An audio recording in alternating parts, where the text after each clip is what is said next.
I was told that nothing could live on Oblivion's wake. No light, no air, no pulse of machine or man. The surface had been stripped bare by viral bombardment centuries ago, and the Inquisition's own archives marked it as sterile, interdicted, forgotten. Yet as we approached orbit, the Auspex showed it, one small bloom of light burning on the dark side of the planet, a hospice beacon, impossibly old, pulsing a steady rhythm of amber through the ashen clouds.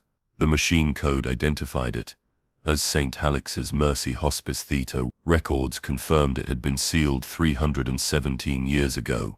The reactor should have failed long before the Emperor's own birth, and yet it burned. I am Inquisitorial Attaché Lorien Vect, Ordo Sepultorum, assigned to St. Halix's Mercy, the hospital vessel, not the hospice below.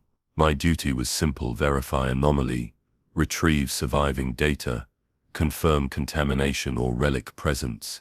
In theory, a routine descent, but I remember how the light looked from orbit, unnaturally steady, not flickering like a reactor flare but pulsing, almost breathing, a single stubborn heartbeat beneath a world of corpses. Our descent began through an atmosphere that should not have existed. The shuttle's hull groaned under pressure, readings inconsistent with any known planetary model. The clouds shimmered, thick with particles that reflected Vox signals back at us like echoes.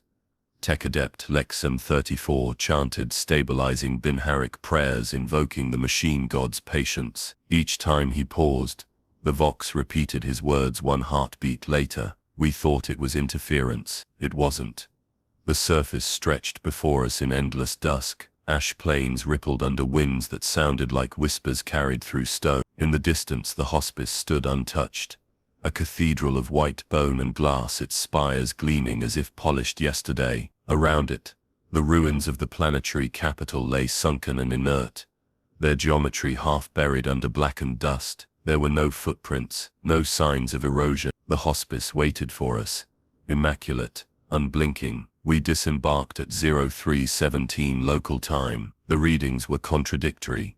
Exterior temperature -40, yet every surface radiated faint warmth. My breath fogged inside the rebreather, but the air outside was too heavy to move naturally. It felt as if gravity itself hesitated. The team advanced in formation: 4 guardsmen, 1 tech adept, 1 sanctioned psyker, and myself. The psyker, Varn, shivered constantly, his third eye twitching beneath the cloth band. He murmured that the ground below was still dreaming. At 70 meters from the hospice gate, the Auspex glitched. Terrain data looped, the same coordinates repeated, 17, until the device locked entirely. Lexum struck the panel, muttering curses, but the numbers did not change. I ordered visual reconnaissance. The entrance doors were shut, sealed with wax purity seals cracked and yellowed by time. Yet the light beyond the stained glass glowed bright and constant, undisturbed. The psyker raised his head.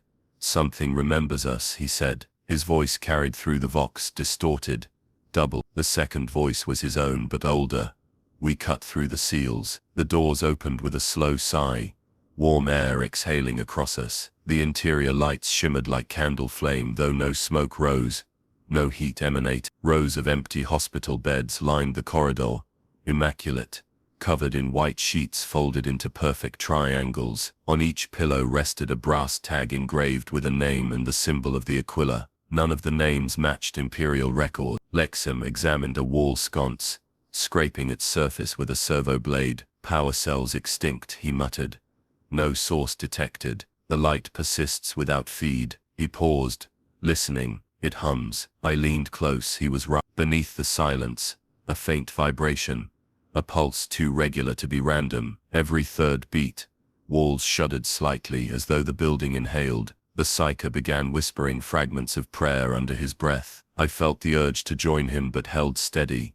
We moved deep. The hospice corridors bent inward in slow, impossible curves. Each intersection mirrored the last. The architecture made no sense, self-symmetrical in triadic patterns. Lexum mapped it, but every schematic folded back on itself as if we were walking in circles that didn't exist. The psyker vomited once, claiming he'd heard the Emperor's voice in reverse. I activated my micro-recorder and began formal documentation for the Inquisitorial archives. Entry log, Vect, Planet, Oblivion's Wake, Facility Hospice Status, Structural integrity intact, Energy anomaly unresolved, Signs of internal hum consistent with biological pulse, Origin unknown. I hesitated. My throat tightened around the next words. Air temperature rising, team morale uncertain. We found a chapel near the heart of the complex. Candles burned on the altar, hundreds of them, each flame steady, unwavering, untouched by the faint air currents. A gold-framed icon of Saint Helix stood above them,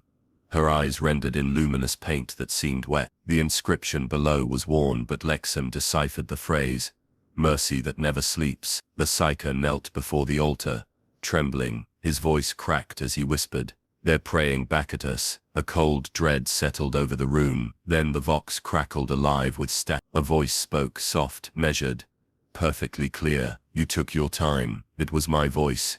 Everyone froze. The sound repeated, calm and deliberate. "You took your time." Lexham ripped the vox control unit from his belt, disconnecting but even without power the words continued, low and rhythmic, echoing from the walls. I stepped closer to the altar, drawn despite myself. Behind the saint's painting, faint mechanical whirring resonated. The wall vibrated in time with the voice. I reached out and pressed my gloved hand to the gold surface. It was warm, not metallic warmth, flesh warmth. The hum deepened.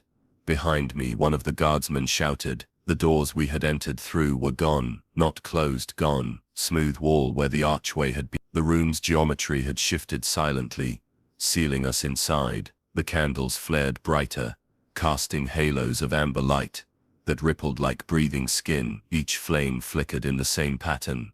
3 long, 1 short, 3 long again. Morse, binary. Lexham began translating aloud, his voice trembling. It says, intake cycle commencing." The walls pulsed once, and every candle flame leaned inward, toward the center of the chapel, toward me. The psyker screamed, clutching his head, blood streaming from his nose. "It knows your name," he gasped. "It's been waiting." The hum became a chant. The light intensified until everything bled white. I remember shouting, ordering withdrawal, but the words vanished into static. Then, for one heartbeat, I saw something through the glare. Rows of figures standing beyond the light, each bearing my face, each mouthing the same phrase, "You took your time." And the last thing I heard before the world dissolved into sound was my own voice whispering softly in my ear, "Welcome home, Attaché Vect." The descent into the lower wards was silent, save for the hum of decaying lumen strips that flickered like the pulse of a dying heart. Each step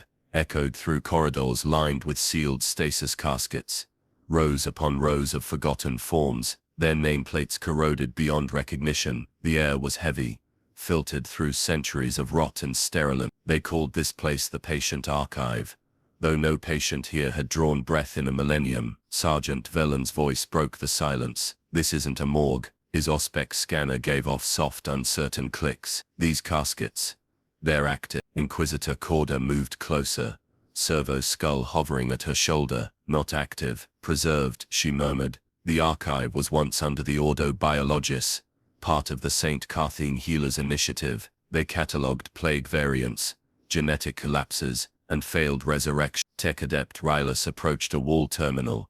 Its interface glitched and streaked with static. His mechadendrites slid into the ports, coaxing the machine to life. "The records are fragmented," he said, voice trembling. "Designation tags cross-reference, patient batches linked to subsect code. Minna lung." He paused. "I've seen that name in Mechanicus heresy files." The servo skull's red eye blinked, projecting a grainy hollow image. A man restrained upon a table, chest cavity open, organs exposed yet pulsing. Behind him stood robed figures in Medicae robes bearing the aquila, though their hands were warped, translucent, as if phasing between dimensions. The image looped once, then dissolved into static. Vellen's Auspex emitted a sharp tone, "Movement. Something's awake." From the far end of the hall, a single stasis pod hissed open. Mist spilled across the floor. Inside, a shape stirred, skeletal, skin mottled with surgical ink, eyes wide with a mirrored sheen. Its voice came as a wet whisper, syllables slurred yet deliberate. "You shouldn't be here." Rylus stepped forward instinctively, hand raised in benediction. "Identify yourself." "I was catalogued," the figure rasped. "A study that learned to remember." It looked at Corda. "The archive is not for the living. We are the cure that learned to keep breathing." The servo skull recorded everything, its lens whirring softly. Corda's expression remained unreadable. "Seal it again," she ordered, but as Velen approached, more pods began to stir, each one sighing open in sequence, like lungs drawing their first breath in centuries. The hiss grew into a collective exhalation. Figures inside trembled, eyes flickering with mirrored light. Rylus backed away, their syncing to each other's biopatterns impossible without an active network. Corda turned to him, voice sharp. "There's no network down here." Then the walls began to pulse. Thin veins of silver light crept through the cracks, connecting pod to pod like capillaries. The air grew colder, resonant with faint, rhythmic whispers, each in perfect unison. "We are the record," the voices said together. "We remember what you erased." The lumen strips failed all at once. Total darkness swallowed the chamber,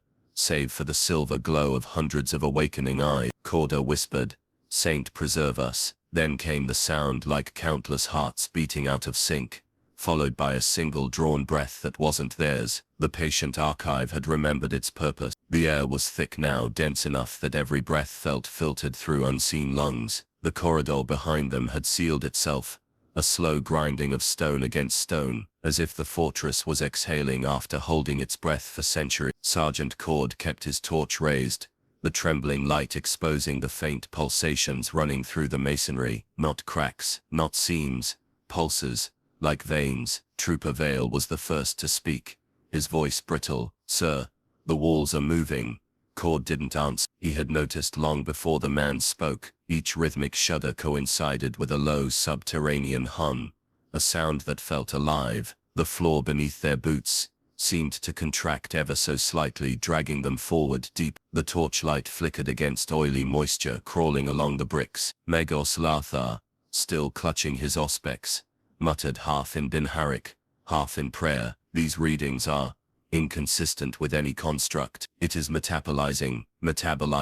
Cord hissed. "Are you telling me the fortress is alive?" The Mechanicus Adept's Vox grill crackled. "Not alive, merely functioning through biomechanical adaptation. It breathes." They pressed onward because the alternative, turning back, was already gone. Behind them, the corridor had changed shape entirely. The familiar iron sigils had sunk into the walls, swallowed by shifting flesh stone. Every step forward brought a new rhythm beneath their boots, a peristaltic tug that threatened to unbalance them. Vale gagged as the air grew sweet, sickly, almost perfumed. "Smells like meat left too long in the sun." Cord motioned him silent. The torchlight trembled again, reflecting off something glossy ahead. A chamber opened, circular, and pulsing with slow red luminescence. The walls expanded and contracted in measured intervals, like lungs drawing breath. Each exhale pushed a faint mist through the chamber, warm and humid. Within the center, a structure rose, a column of fused bones and cables, throbbing faint. It extended upward into the dark like the throat of a beast swallowing light. Lathar approached with reverent dread. "This is not Mechanicus' design. This predates us." The hum deepened, the floor vibrated, the walls began to undulate faster, the pulse accelerating in sync with their heartbeats. Vale clutched his last gun tighter, knuckles whitening. "Sir, it's responding to us." "It's..." A sharp hiss split the air. From the walls, slits opened like eyelids peeled back by unseen hands, revealing wet, glassy orbs embedded in the flesh stone. Each one rotated, fixing on the intruders. Cord whispered a curse under his breath. "Eyes." The fortress watched them. Without command, the auspex in Lathar's grip burst into static, its rune lights flaring and dying in sequence. The air grew thinner, the breathing sound intensified until every inhalation seemed to drag their own air from their lungs. Cord staggered, torch slipped. Back to the corridor," he barked, but the doorway was gone, sealed, reabsorbed by living stone. The walls pulsed violently now, like a creature in pain or ecstasy. Then came the whisper, soft, layered, feminine yet inhuman. It seeped from the walls, not spoken but exhaled. Intrusion acknowledged. The sound was inside their heads, pressing against their skulls, vibrating in the marrow. Vale dropped to his knees, clutching his helmet. Make it stop. Cord pulled him up, voice hard. Move. There has to be another exit.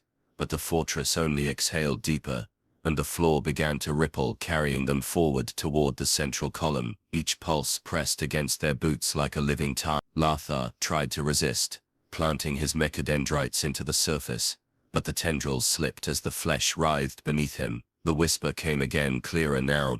Assimilation.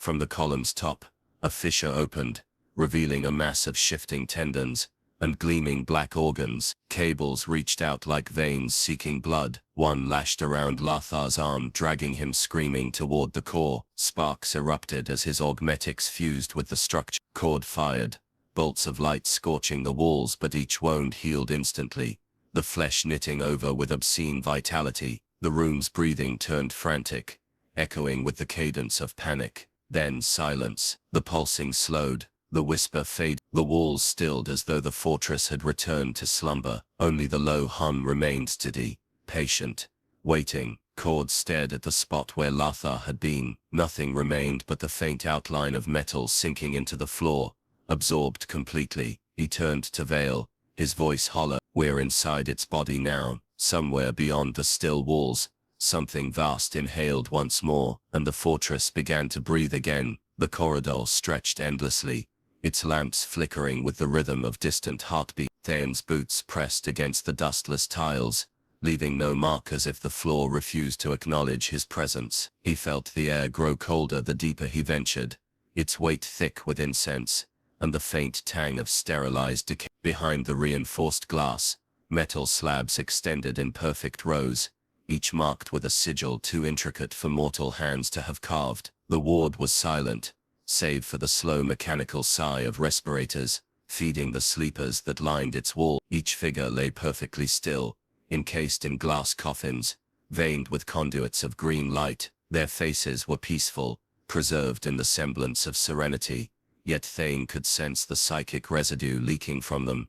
A murmur, a whispering static, brushing against the edge of his mind. He turned away from one slab when its occupant's eyes flickered open for an instant, milky and unseeing. The lodger who guided him, cloaked in crimson and static-wrapped vox, murmured, "Do not address them." They listened still. They passed through another set of doors, engraved with the 8-pointed seal of stasis. The Mechanicus attendants bowed their heads to Thane, though their movements were hesitant, almost reverent. The Inquisitor's arrival had disturbed the ritual order of this place. Every one of them, the lodger said, dreams the same dream. The machine god wills it. Thane studied the figures again. Soldiers, clerics, scholars, all pale, all breathing in perfect synchrony, as though bound by a single pulse. A console pulsed at the ward's center, projecting streams of sigil script that rippled like flame. "Show me the archive of the first admission," Thane ordered. The machine spirit responded with a low harmonic,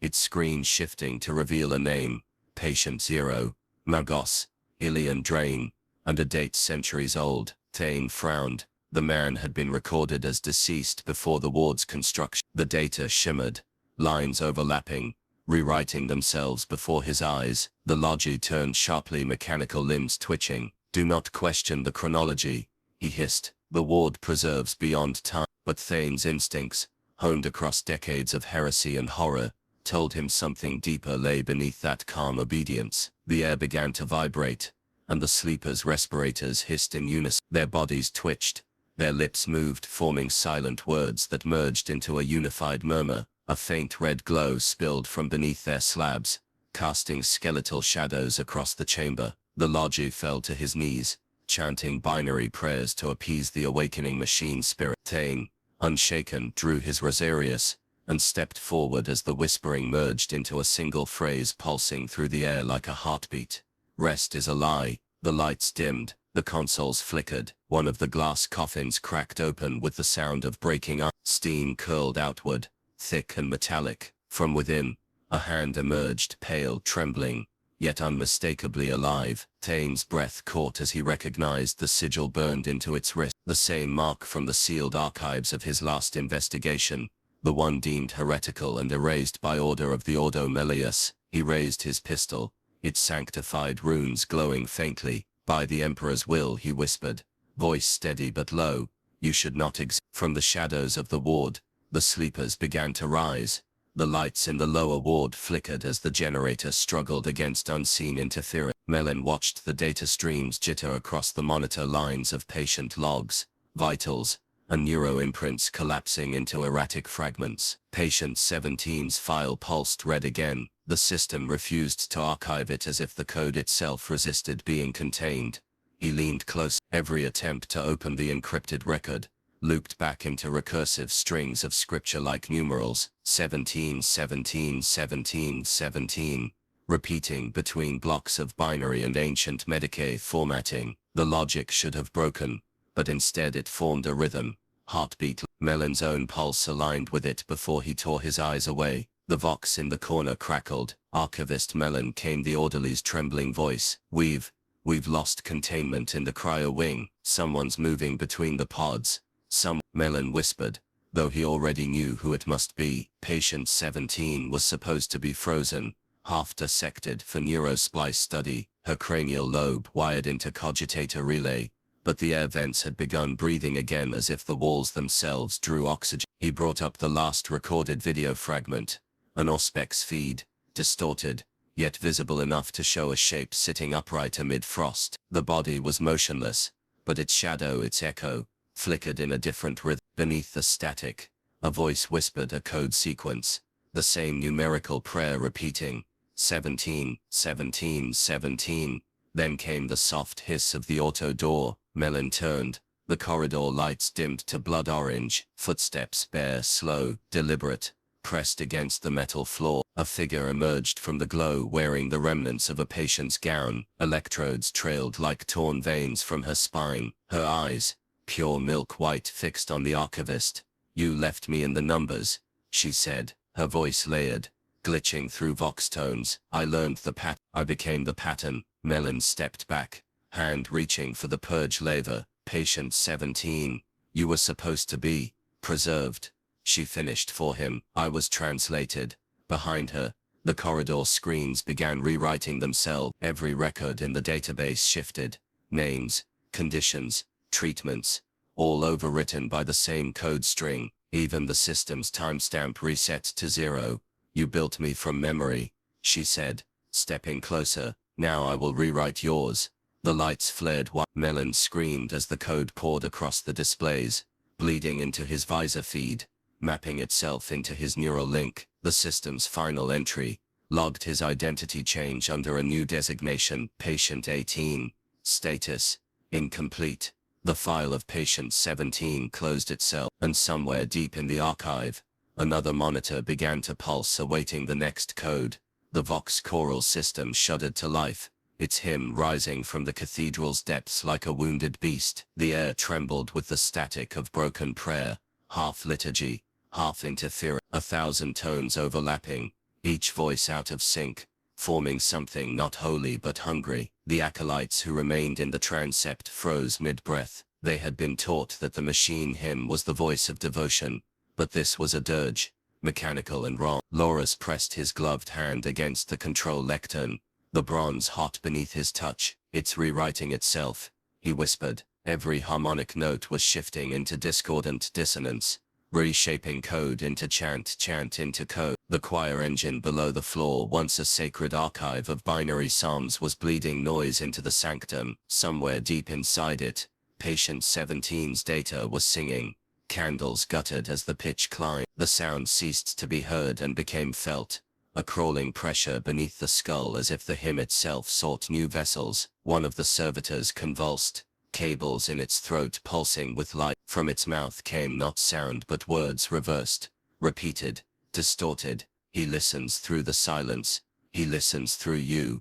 Loras staggered back, his faith fracturing into instinct. He reached for the Vox cutoff sigil, but the panel no longer obeyed human command. The sanctum doors sealed with a magnetic groan. The hymn rose again, slower now as if savoring every syllable of its birth. The frescoes on the walls, the emperor in triumph, the saints in their glory, began to weep, or it ran down their painted faces in rivulets, pooling black at the base of the altar. From beyond the altar rail came movement, a figure cloaked in the vestments of a choir master, but its head was a nest of vox cables. Its voice was not its own, it was the choir itself speaking through a core. The faithful sang to him, it said, but he answered through us. Loras fell to his knees, words failing. The hymn's rhythm slowed into a pulse that matched his heartbeat. He could feel it now, threaded through the cathedral stones, woven into the very code of the machine spirit. It was not just a song, it was a summoning. Then the tone deepened,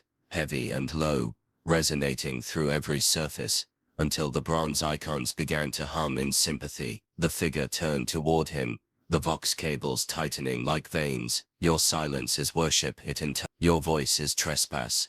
Loras tried to pray, but the words no longer belonged to him. The hymn swallowed the sound before it could reach air. The choir master's body collapsed, yet the song endured, stronger, clearer, now resonating from the cathedral itself. Every wall, every relic, every conduit sang. The cathedral had become its throat, and beneath it, in the data crypt where patient 17 had been sealed, something stirred in reply. The vox crackled, a distortion of static and whispers, before the voice bled through, low, deliberate, as if each syllable had been carved from stone. It was the Inquisitor's. His tone carried neither urgency nor warmth, only the steady gravity of absolute command. You will proceed, it said.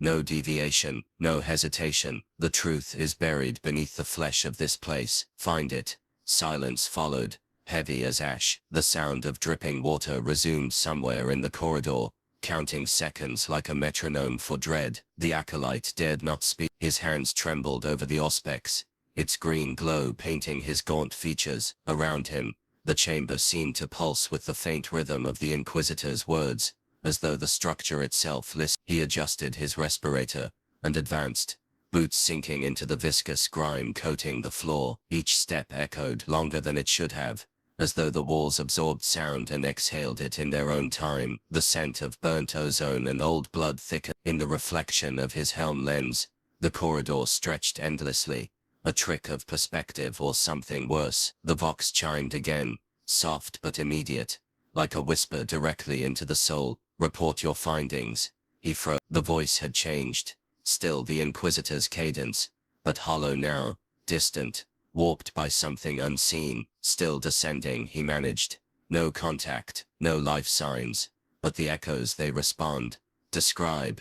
The words struck him, a simple command yet weighted with judgment. He raised the auspex again. The readings were impossible, signals folding inward, ghost returns repeating the same motion, seconds before it occurred. The structure is alive, he said finally, voice breaking. It listens when I speak. The vox hissed. Then, good. It remembers. He turned sharply. The corridor behind him, empty yet thrumming faintly, as if something vast inhaled through the stone. The air pressure shifted. Veins of faint bioluminescence flickered along the ceiling, tracing veins like circuitry. His breathing quickened. Inquisitor, he called. Are you still on this frequency? I am always, the voice answered. Though the vox was dead, it came from nowhere and everywhere, resonating through metal, air, bone. He stumbled backward. The walls rippled, faces half formed in the surface, their eyes hollow depression. The Inquisitor's sigil burned faintly in the shifting matter, not painted, but grown. You said the truth was buried. The acolyte whispered. What truth? The one that made me. The words carried weight too human to be mere transmission, too monstrous to belong to a man. His auspex screeched. A distortion field surged through the device, readings blooming like tumors. Your voice, he gasped. It's inside the walls. The laughter that followed was thin, measured, mechanical. The flesh of the Imperium is endless, it said, and so is my duty. Keep listening. He dropped the auspex. The sound of its shatter was swallowed instantly. Ahead, a door unsealed with a sigh of stale air and rust. Through the gap he saw a figure silhouetted in strobing red light, the same sigil branded across its skull, lips moving in perfect synchrony, with the Inquisitor's voice. He tried to scream, but the voice spoke first through his own throat. I told you, it said calmly. No deviation. The lights flickered again. 3 short bursts. 1 long pause. The same pattern. The same rhythm. The same damn loop. Ryan counted under his breath, lips moving silently, as the illumination guttered across the medbay's pale wall. 1, 2, 3. He waited for the pause. It came, right on time. His pulse followed it, as if his heart had learned to sync with the malfunction. He stood from the cot, bare feet on the cold metal decking, and crossed to the terminal. The same terminal he'd already checked 50 times. The display blinked awake, cycling through static before resolving into a command screen, just as it always did. The timestamp glared back, 0317. He'd tried to break it, scratching at the walls until his fingers bled, smashing the light conduit with a wrench, rewriting the machine spirit's diagnostic script. None of it mattered. The next flicker came. The room reset, and his wounds were gone. The cot remade, the terminal unbroken, the timer, 0. Emperor preserve me, he whispered, though his faith had worn as thin as his patience. He touched the data slate by the cot, its surface smooth, unmarked. He remembered writing on it last cycle, cycle 36. Attempted breach through ventilation conduit. Failure. But now it was blank again. The machine refused to remember. Outside the medbay's narrow viewport, a corridor stretched into darkness. The vox crackled faintly, the same voice returning, distorted by distance and time. Patient. Remain calm. Repetition cycle. 317. His jaw tightened. He'd heard that voice before. He'd spoken to it, pleaded with it. It always said the same words. He turned toward the door. The seal light glowed red.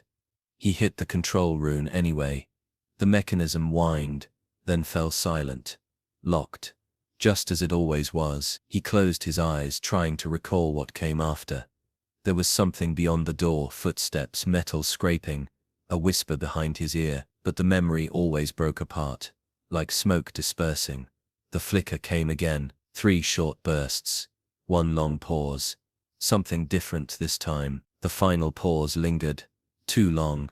The light didn't come back. For a heartbeat the room was absolute black. Then movement. A shape forming within the dark, not outside.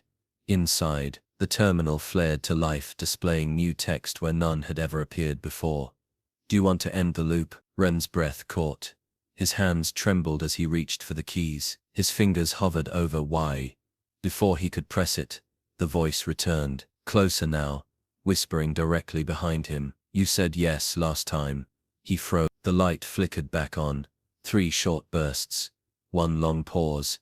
And the clock read 03170 again. The glass quivered as if breathing. Each inhale drew a ripple across its surface, distorting the reflection of the infirmary's ruined ward. Aman stood before it, the faint red pulse of lumen strips overhead bathing his features in surgical pallor. Behind him, the others kept their distance. No one spoke. They had seen what had happened to Viral when he touched it, the way his body folded in upon itself, skin blooming like wax beneath a flame, eyes replaced by mirrored orbs that wept crimson light. The mirror now hung crooked against the wall, anchored by arteries of glass that had grown from its frame. Its surface shimmered with something deeper than reflection, depth, without limit, a tunnel of glistening dark veins pulsing faintly to a rhythm that matched the sound in Aman's skull. He reached for the Vox recorder at his belt.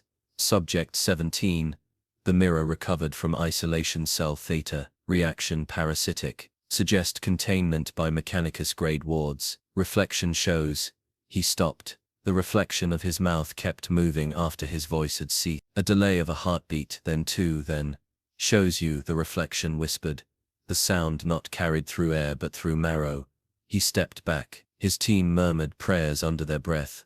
Warding signs drawn shakily in the air. The mirror blew. From its base a slow tear of scarlet rolled down the frame, thick and viscous, pooling at the floor in a dark rhythmic drip. Aman stared, transfixed. The blood shimmered like quicksilver, yet smelled of rust and burnt incense. He should have turned away, should have given the order to burn it.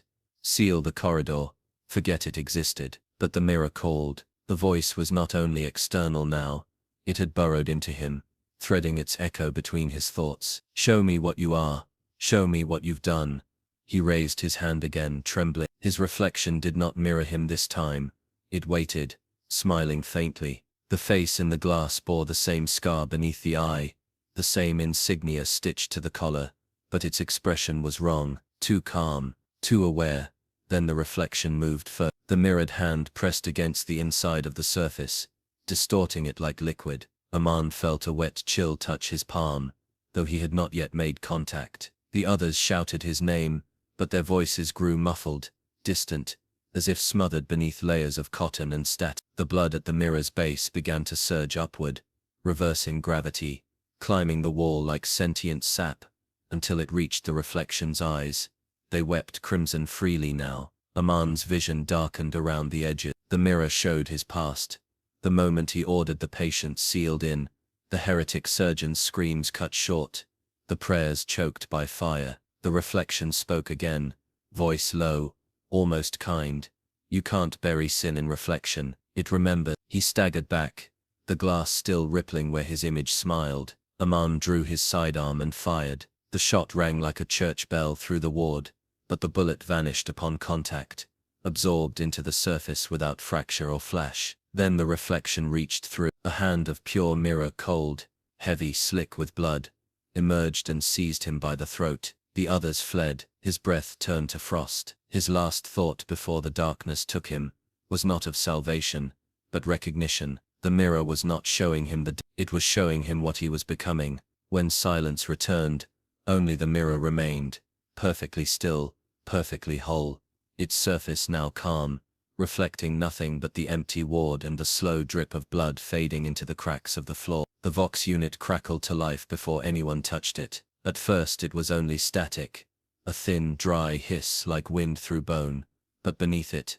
there was rhythm, breathing. The tech priest froze, servo limbs trembling mid-air. That's not supposed to transmit, he rasped. The unit flared again, louder this time, shaping sound into words without modulation. A human voice, or something that had learned to sound like one. Is anyone alive? The Medicae ward fell silent. Even the lumen globes dimmed, flickering with faint synchrony to the Vox pulse. Acolyte Renard reached forward, shaking hands hovering inches from the grill. This is the Inquisition vessel. Eternum, identify yourself. A pause, then laughter broken, wrong filled with static distortion and pain. We were alive, the voice said. You left us here. You closed the vault. We heard the hymns, the chains, the prayers that never ended. Renard stumbled back, crossing himself, while the Vox relay spat out bursts of shrieking binary mixed with sobbing cadence. The tech priest began chanting in counter-frequency, trying to smother it beneath machine prayer. The room's air thickened, vibrating as if some unseen throat breathed through the metal. Inquisitor Vale stepped forward, expression stone-hard. Cut power to the Vox, he ordered. But the tech priest shook his head. It's not drawing power, he whispered. It's feeding on resonance. The dead are echoing through the ship's choir network. Then the transmission shifted, no longer an external signal, but a directed, each word whispered from multiple sources, Auspex screens, the lumen globes, even the breathing masks of the Medicae.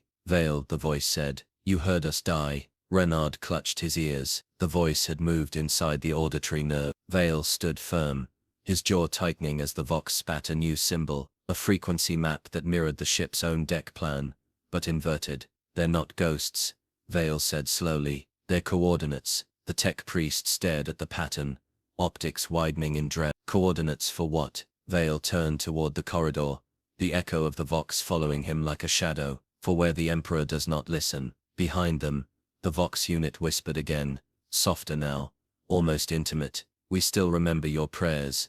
And then it went silent. The passage toward the chapel was long and airless, lit only by the pale throbbing of lumen veins embedded within the deck plating. Each pulse of light seemed slower than the last, as if the ship itself were hesitant to lead them there. Vale walked at the front, the Vox unit now sealed within a stasis shroud clutched to his chest. Its surface still vibrated faintly, whispering in languages no human throat could form. Behind him, Renard muttered catechisms under his breath, each verse faltering when the echoes replied with the same words, half a syllable late. When the corridor opened into the chapel of quiet, they were met not by holiness but by dust.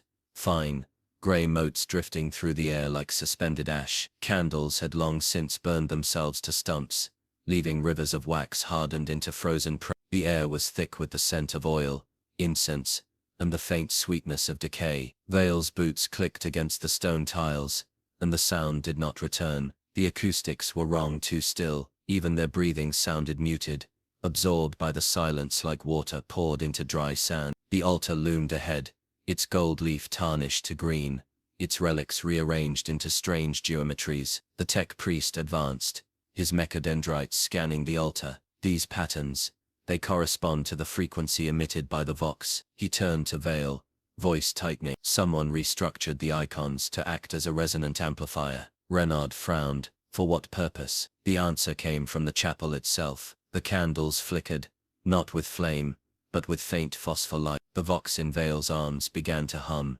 its glow seeping through the stasis field like veins of molten glass. Words crawled from it, not broadcast but whispered straight into the skull. Sanctum, of the unheard. Vale drew his bolt pistol but did not raise it. The sound came from everywhere, from every relic and every rivet, as though the very metal was speaking the liturgy of the dead. The walls trembled, faintly at first, then with rhythmic pulses, matching a heartbeat that was not theirs. A hollow groan rose from beneath the chapel floor. The tech priest stumbled back, sensors shrieking, biosigns, thousands of them, but buried deep. The floor cracked along the altar's edge, and something beneath exhaled, a warm gust of air tinged with iron. Vale stepped forward, voice steady. They were entombed. Renard's voice broke. Alive? The Inquisitor did not answer. He only looked toward the altar where, in the waxen light, faint shapes pressed against the stone from beneath, hands, faces, lips mouthing prayers in utter silence. The chapel's name had not been poetic after all. It was literal. The signal from the vox still lingered, like a phantom taste on the tongue, impossible to name, impossible to forget. Vale moved through the observation deck in silence, his boots echoing against the cold adamantine. Outside, the void shimmered with fractured auroras, thin, spectral ribbons that should not have existed in that region of space. The Eternum's viewing ports were never meant to show color, only the endless. Now, however, a pale wound rippled across the stars, a gash of light that throbbed like a living pulse. The tech priest muttered in binary cant, voice stuttering as his Auspex readings jittered with incomprehensible data. The warp signature is bleeding through the upper deck array. It's rewriting gravitational telemetry. Vale's eyes never left the distortion. It's not a storm, he said quietly. It's a message responding to the vox. As if in answer, the breach convulsed, space folding inward before flaring outward again. For a fraction of a heartbeat, silhouettes appeared within the radiance, shapes of men and women suspended, their mouths open in perpetual scream, eyes filled with gold fire. Renard cried out, stumbling backward, "Throne preserve us." They're looking back. The lights across the deck dimmed to blood hue, sirens wailed low and distorted, drowning in static. The ship's spirit began to chant through every speaker, its voice laced with terror instead of faith. Containment breach. The sky is open. The tech priest slammed his mechadendrites into the console, attempting to reroute power from the observation array. Sparks flew, metal screamed. It's not physical, he barked. It's conceptual intrusion, information invading reality. Vale reached for his Rosaris, whispering a litany of sealing. His shadow elongated across the deck, stretching toward the viewport, until it touched the light bleeding from the wound. For an instant, he felt warmth, human, almost kind, and then 1,000 whispers rushed through his skull, overlapping pleas, confessions, hymns turned backward. "The dead want through," he said, voice trembling, despite himself. "They're not content to be memory." Outside, the aurora tore wider. From within, the color drained,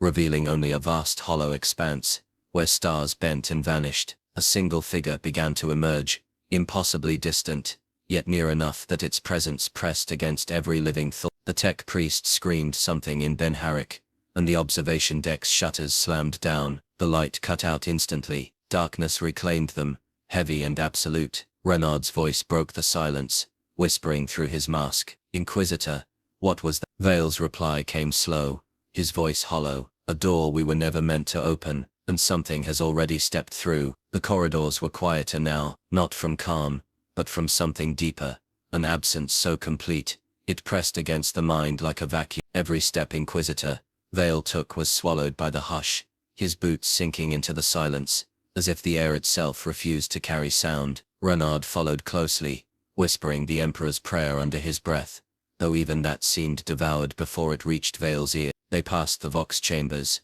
where the tech priest still worked in ritual panic, cables woven through his flesh like veins. The screens pulsed dimly with faint after-images of the dead voices, syllables forming and unforming in light. But now, even the static was gone. Not a single hum of machinery remained. The Eternum was mute. Vale stopped before the bulkhead marked with the sigil from the transmission, the inverted layout of the ship's map. He touched the surface. Cold, too cold for metal. Beneath it, he could feel vibration, but not mechanical. It was rhythmic, a heartbeat. Renard hesitated. Inquisitor, should we call for the Mechanicus detachment? Vale shook his head slowly. No, whatever answers, it doesn't come through mortal channels. It listens when we are quiet. He gestured for the acolyte to dim the lumen. The corridor darkened, until only the faint glow of data runes traced the walls like veins of light. Then they waited. No sound, no movement, but within that silence,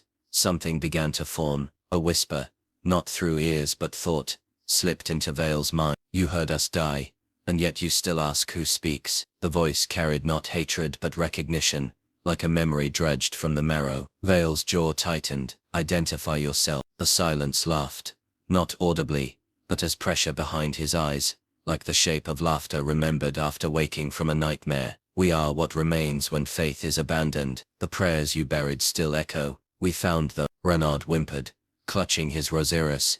As the bulkhead trembled, symbols began to appear on its surface, not carved but burned from within. Each line pulsed with dim crimson light, forming what looked like a human mouth, open in mid-scream. No sound came, only motion. Vale stepped closer. The mouth moved again, shaping words that never reached air, but inside his skull he heard them clearly. The choir is empty, Inquisitor. The Emperor does not answer here. For a moment, the silence deepened, until it felt alive, vast and suffocating, as if the void itself leaned in to listen. Then the mouth vanished, leaving only scorched metal, and the fading echo of meaning that had never truly been spoken. Vale turned away, his voice low, steady, but laced with something almost human beneath the steel. The dead are not done talking, Renard. They've only learned new ways to be heard. The corridors of the Eternum stretched before them like veins carved through dead flesh, lit only by the pale throb of emergency lumens. Each flicker of light seemed to answer the memory of the Vox transmission, that awful imitation of human breath,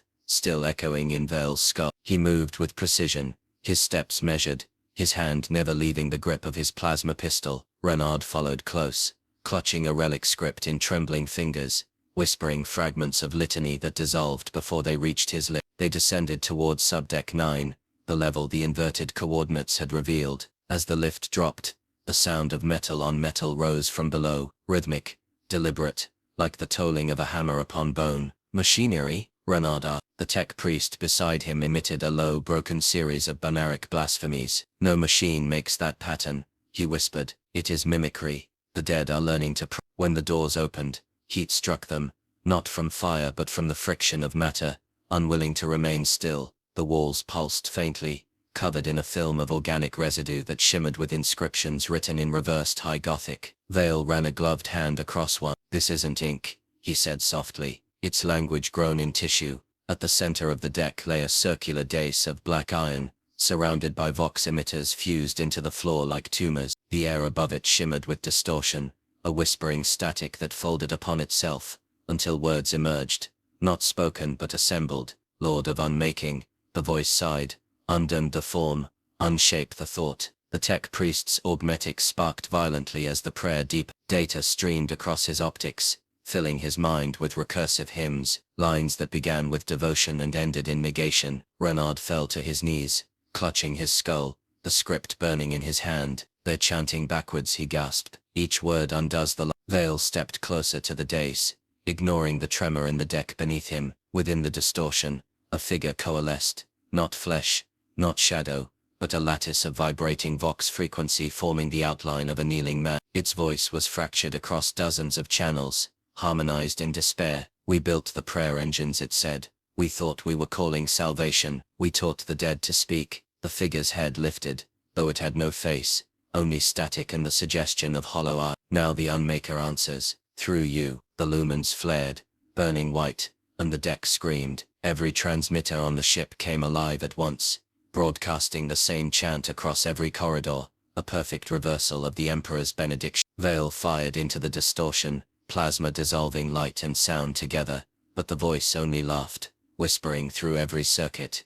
You can't kill a prayer, Inquisitor, you can only finish it. The light died, silence followed, heavy, sacred, wrong. Then from deep within the Vox, something began breathing again. The corridors beyond the Vox chamber had grown colder, lights hummed at irregular intervals, flickering as if uncertain of their own function. Veil moved through the gloom with slow, deliberate steps, his boots echoing across the iron floor. The tech priest followed, clutching a data slate that pulsed faintly with corrupted sigils. Behind them, Renard whispered prayers under his breath, the words shaking loose like teeth. The signal still active, the tech priest said, not broadcasting, absorbing. The VoxNet is becoming a lattice for something self-sustaining. Veil's reply was barely above a whisper. Then we find the source before it finishes building itself. They passed through the isolation ward where stasis coffins lined the walls. The transparent lids had fogged over, obscuring the faces within. As Veil's torchlight cut across the surface, movement rippled beneath the glass, subtle, deliberate, eyes opening where none should. Renard froze. Inquisitor, they're waking.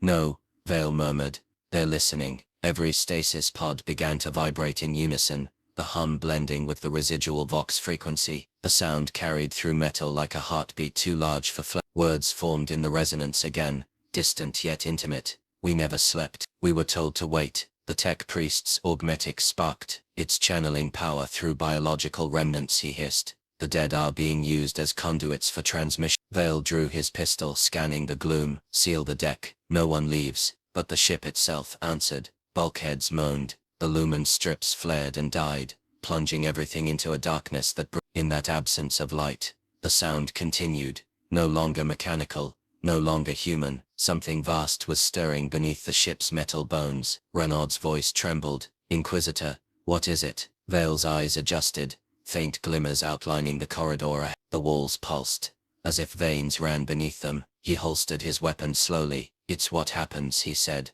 when death forgets to end. A single lumen blinked alive at the far end of the hall, steady and warm, against every instinct. They moved toward it. As they approached, they saw the source, a Medicae cherub, wings folded, its porcelain face cracked. It was whispering the same Vox phrase over and over, voice layered with static and despair. Still awake, it said, still waking. Then its eyes rolled upward, and the light within it went out. The sound lingered long after, soft as breathing, endless in the dark.